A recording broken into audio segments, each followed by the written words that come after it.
Emotional stress. I want to talk about emotional stress today. So everybody experiences this. Everyone experiences emotional stress based on their own experience of life.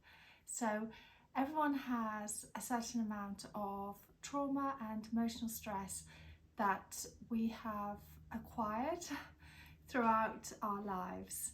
A lot of it unconsciously, from the age of kind of 0, well actually also in utero, but from when we're born up until 7, 8, some people argue up to 11 years old, we can unconsciously acquire stress and emotional trauma from our caregivers. So whatever their experience has been throughout their lives emotionally, we literally inherit, we pick up. We are like little sponges sucking in our environment, and we don't have any boundaries. We just literally pick up on all the frequencies, all the emotions, all the habits of those around us. So naturally we're going to have emotions that we experience ourselves through our own navigation of life and our own experiences away from our parents, etc. But also we inherit those of the people we spend most time with, especially when we cannot make conscious decisions of our own, i.e. during childhood. So bearing all that in mind, I think it's important to mention that whatever our experiences have been and whatever we have taken on board from our parents or our caregivers, our teachers, our aunts, uncles, etc., we don't blame them because they have literally, that has been their experience, but we do have a choice. So whatever we have experienced ourselves and also inherited from those around us, we can let those experiences go. And there is a method that I'm just going to teach you that's really quick and easy, so that we can actually let go of those emotional stresses. Why? Because it's like carrying a ton of baggage around with us that we really don't need, that holds us back, that keeps us small, that stops us from being free to express ourselves in this world in whichever capacity or whichever way we desire to. It kind of, emotional stress and trauma can keep us small.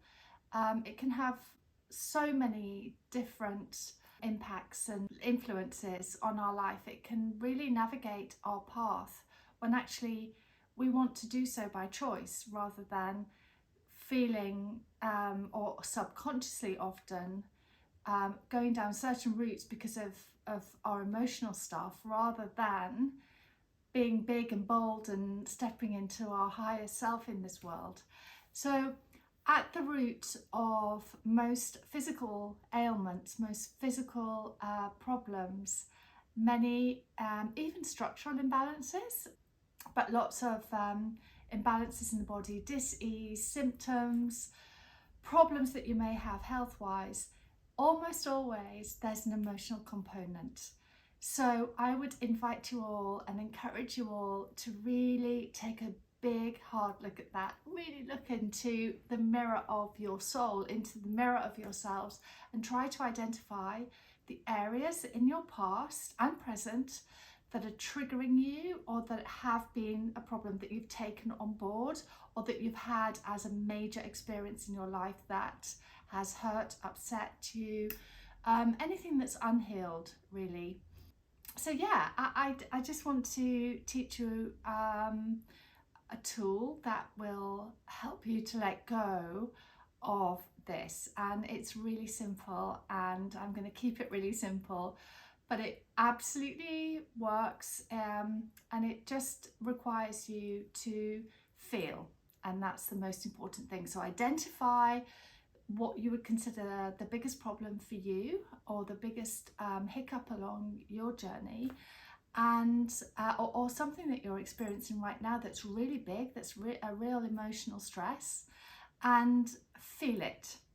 So feel that emotional stress, feel how you feel in the situation that presents itself to you that is causing a problem, or indeed the problem that you were around in your childhood, or something from your childhood, or I think you'll know if you just have a little feel within yourself what has always been an emotional kind of trigger for you, whether it's anxiety, whether it's losing someone, whether it's a difficult relationship with one of your family members, whether it's being bullied at school, whether it's being shamed by a teacher, or feeling embarrassed, or not feeling that you can step into your path, your highest potential, the highest version of yourself, or a reason that you feel that you have to play small or hide.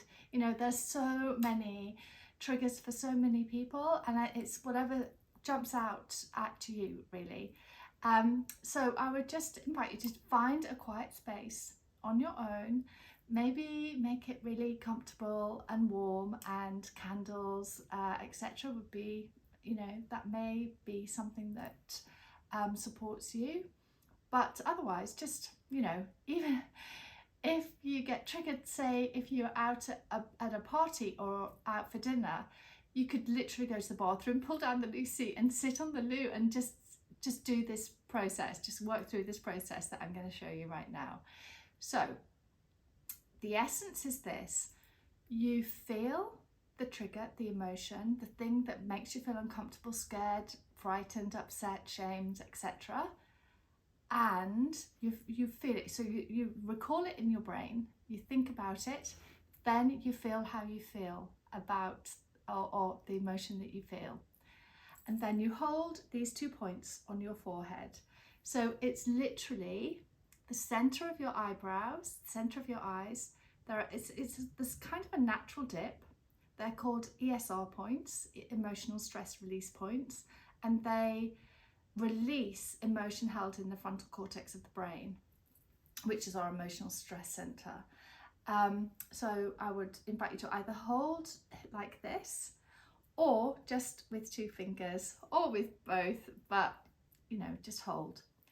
And you literally hold these points and feel the emotion to its highest degree of strength or power. Just like really feel how you feel in the situation, or felt in the situation in the past, and just feel. That's all you have to do. Feel, and hold these points, and the emotion will calm and fade away. And it may be that you need to work on that emotion a couple of times. It may come up again in a kind of different form, that one of your children triggers you and you feel really irritated, or whatever. I want you to think of those situations as an opportunity to heal, an opportunity to heal a hurt or a trauma that has previously been unhealed. So it's actually a gift. So whenever we think, like, children are a great one, so they push your buttons and they can drive you crazy, but they're actually there, like little helpers, showing us what we have not yet healed. It's like a gift. So it's really an opportunity to reframe any triggers in your life, anything that drives you crazy. You can literally think, there's something from my past that I have not yet healed within myself. When you start doing this and you start releasing, you will literally set yourself free. Things will change. And like I've said, you may need to do this a couple of times. You may need to do it 10 times. It may be really deep rooted. It will clear trauma. And even as severe as PTSD. So I'd love you to go away, practice this method. I'd love to hear below. Please comment. Please let me know how it's gone for you. A way of supporting this work is drinking lots of water around, so like 2 litres to 3 litres a day. Not tap water, a really good quality water, at least filtered. And also taking Epsom salt baths is really helpful because it helps to release trauma from the cells and then out through the lymphatic system. So magnesium sulfate in the Epsom salts literally draws out toxins, and so that will help your journey. Making sure you eat enough fibre and you're eliminating naturally. And the amount of Epsom salts in a full bath would be between half a kilo and a full kilo, and doing that maybe a couple of times a week when you start working on this emotional work. I hope that this has been helpful for you. I'm so excited to be telling you about it, and honestly it will really set you free. So remember, next time your 6-year-old pulls your strings and you get really irate, or just remember that this is a gift. It's not your fault. That's the most important thing. Love yourself through this journey.